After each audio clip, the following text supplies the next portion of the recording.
The morning my mother was buried, I got a phone call from a number I didn't recognize. I almost didn't answer. I was still in my black dress, still had cemetery mud on my heels, still hadn't eaten anything since the day before.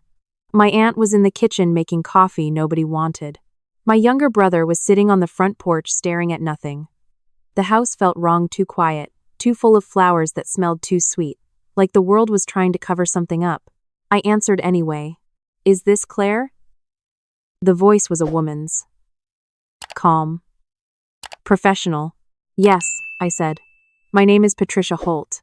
I'm a senior associate at Weston and Holt Law Firm in Columbus. I handled your mother's estate planning for the last 4 years. She paused. "I need you to come in. Today, if possible. And Claire, please don't mention this call to your brother or his wife." I stood in the hallway of my childhood home, still holding a sympathy card someone had handed me at the graveside, and I felt the floor shift under me. "Why?" I asked.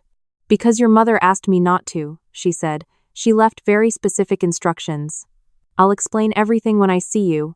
My mother had been sick for 14 months. Ovarian cancer, caught late, fought hard. She was 61 years old and she gardened every spring and she made the best lemon pound cake in the county and she was gone.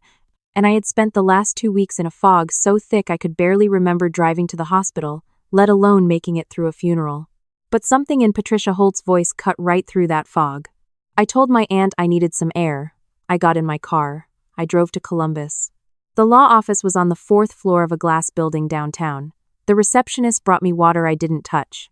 Patricia Holt came out to meet me herself, a tall woman in her 50s with silver-streaked hair and reading glasses pushed up on her head. She shook my hand firmly and looked at me with the kind of careful expression people use when they're about to say something that changes things. We sat in her office with the door closed. "First," she said, "I'm very sorry for your loss. Your mother was a remarkable woman." "Thank you," I said. "What's going on?" She folded her hands on the desk. 14 months ago, when your mother first received her diagnosis, she came to us to update her will. That's standard. What wasn't standard was what she told me during that meeting." Patricia paused. "She told me she believed someone in her family was stealing from her." The room got very still. "She didn't have proof yet," Patricia continued, "but over the following months, she documented everything she found. Bank statements, withdrawal records, a power of attorney document she never signed or at least never remembered signing." She slid a manila folder across the desk toward me. 2 weeks before she passed, she brought all of this to me and asked me to keep it until after the funeral. She said she didn't want it to overshadow her passing. She wanted to be buried in peace. But she also wanted you to know the truth. I opened the folder. The first thing I saw was a bank statement with my mother's name on it. Highlighted in yellow, over and over, were withdrawals I didn't recognize. $2,000, $3,500, $500. Over and over, for almost a year. All pulled from a savings account my mother had kept for decades, money she'd saved from her years working as a school administrator. Money she always said was for emergencies, for end-of-life care, for whatever her children might need after she was gone. Nearly $60,000. Gone. The second thing I saw was a document. A power of attorney, dated 8 months ago, signed with my mother's name in handwriting that didn't quite look like hers. The third thing I saw was a photograph, a screenshot, actually printed on plain paper. It showed a conversation between 2 people. The contact name on one side was saved as Mortgage Guy. The messages were about accounts, about transfers, about timing. The number labeled Mortgage Guy was my sister-in-law's phone number. I recognized it because I'd texted it 100 times. I looked up at Patricia Holt. "My brother," I said. "It wasn't a question." She nodded slowly. "Your mother believed he had access to her accounts through his wife. She wasn't sure how much your brother knew directly versus how much his wife was acting without his full knowledge. But she was certain the money was going through them." I thought about my brother, Daniel. 38 years old, salesman at a commercial real estate firm, always a little stressed about money, always making jokes about how expensive kids were. His wife, Renee, handled all their finances. Daniel used to joke about that too, said he didn't even know what their electric bill was, that Renee ran a tight ship. I thought about Renee. The way she'd cried at the funeral today. The way she'd held my mother's framed photo during the service. The way she'd hugged me at the graveside and said, "She loved you so much, Claire. She was so proud of you." I had to put the folder down. I pressed my palms flat on the desk and breathed. What do I do? I asked. That, Patricia said carefully, is entirely up to you. Your mother didn't go to the police herself. She didn't want to. She said she couldn't bear to spend her last months watching her son get arrested. But she wanted you to have all of this, because she trusted you to make the right decision. I drove home in a kind of silence I'd never experienced before. Not peaceful silence. The kind of silence that has weight. I didn't go back inside right away. I sat in the driveway for 45 minutes.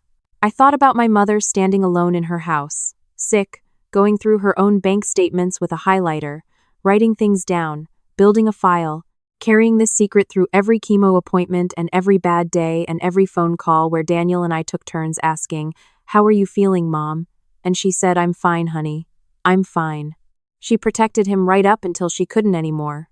And then she protected herself, quietly, the only way she still could. I went inside. Daniel and Renee were still there, along with a few neighbors and my aunt. I sat down at the kitchen table and I watched Renee pour herself a cup of coffee and laugh softly at something my aunt said, and I felt something cold settle in my chest. That night, after everyone left, I called my mother's financial advisor, a man named Gerald whom she'd worked with for years. I told him I was going through her affairs and had some questions. He was patient and kind and said he'd noticed some irregular activity in one of her accounts about 10 months ago and had flagged it, but that the power of attorney documentation had checked out through the bank's process, so there was nothing he could formally do. "Did you tell my mother?" I asked. "I tried," he said. "She told me she was handling it. She was handling it, alone." I lay in bed that night in my old childhood bedroom and I stared at the ceiling and I made a decision. The next morning I called a friend of mine, Jess, who worked in the county prosecutor's office. Not officially, I called her personal cell. I told her I needed to know how to report financial elder abuse and potential document fraud. She went quiet for a moment and then she said, "Claire, are you talking about someone you know?" "Yes," I said. "Okay," she said. "Here's what you do." She walked me through it. The folder Patricia had given me was a strong start, she said, but I'd need additional documentation. Bank records going back at least 12 months. Any correspondence. If there was a forged signature, that was a serious felony document fraud on top of the financial exploitation charges. She told me to contact the Adult Protective Services Financial Crimes Unit and the local police's fraud division, and to let them coordinate. "Don't confront anyone," she said. "Don't let them know you know. Just get the documentation together and let the investigators do their job." I spent the next week in a kind of double life. During the day, I was at my mother's house going through her belongings, and Daniel and Renee came over to help, and I made sandwiches, and we sorted through photographs, and I watched Renee carefully box up my mother's good jewelry offering to keep it safe until we figured out who should get what. I said that sounded fine. I photographed everything she took. At night, I was on the phone with Patricia Holt pulling together financial records. I was emailing Gerald, the financial advisor, requesting copies of everything. I was building a timeline in a spreadsheet, transaction by transaction, going back 14 months. The forged power of attorney was the centerpiece.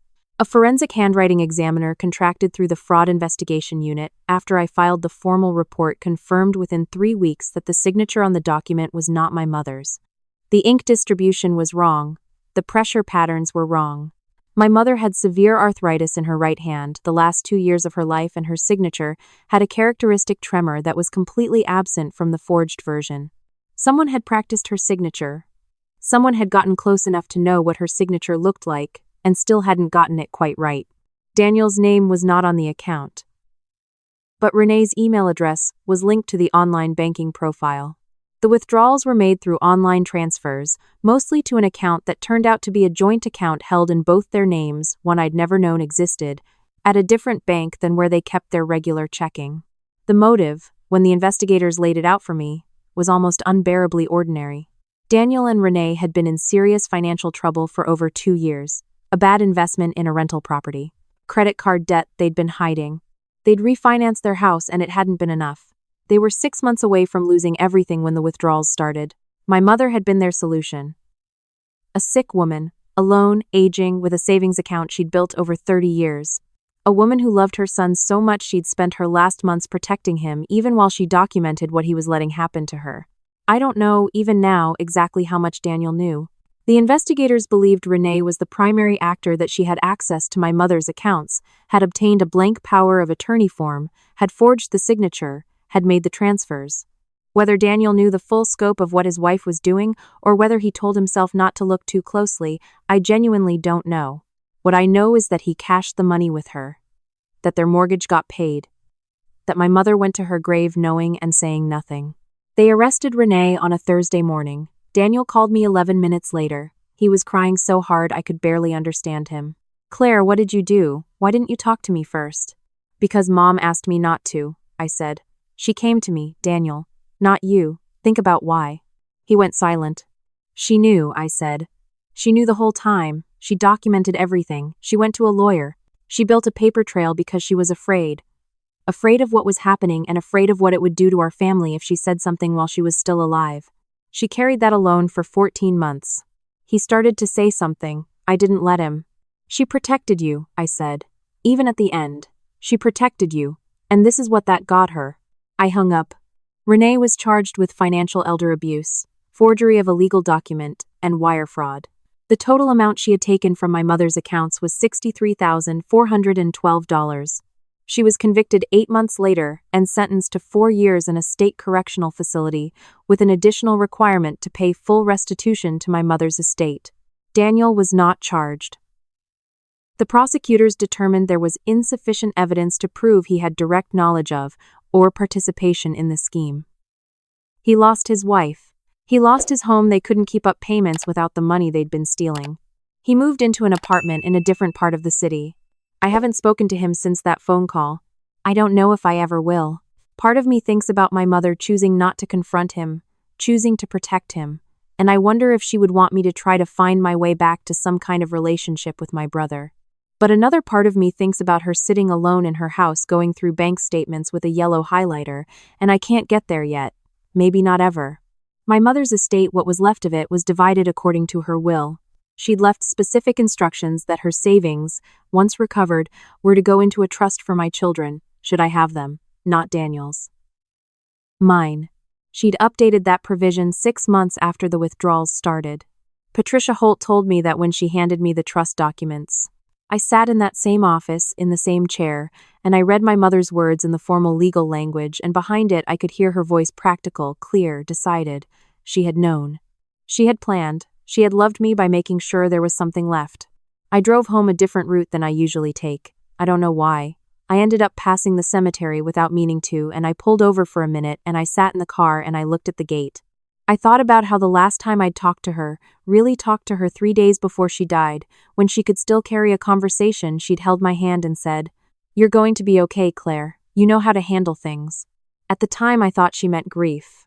I thought she was talking about losing her. She was talking about all of it. She knew. She trusted me. She handed me the pieces and she knew I would know what to do with them. I sat there for a long time. The late afternoon light came through the windshield and it was warm, and I was so tired, the kind of tired that lives in your bones, that no amount of sleep fixes. But underneath the tired there was something else. Something quieter, not peace exactly, but something close.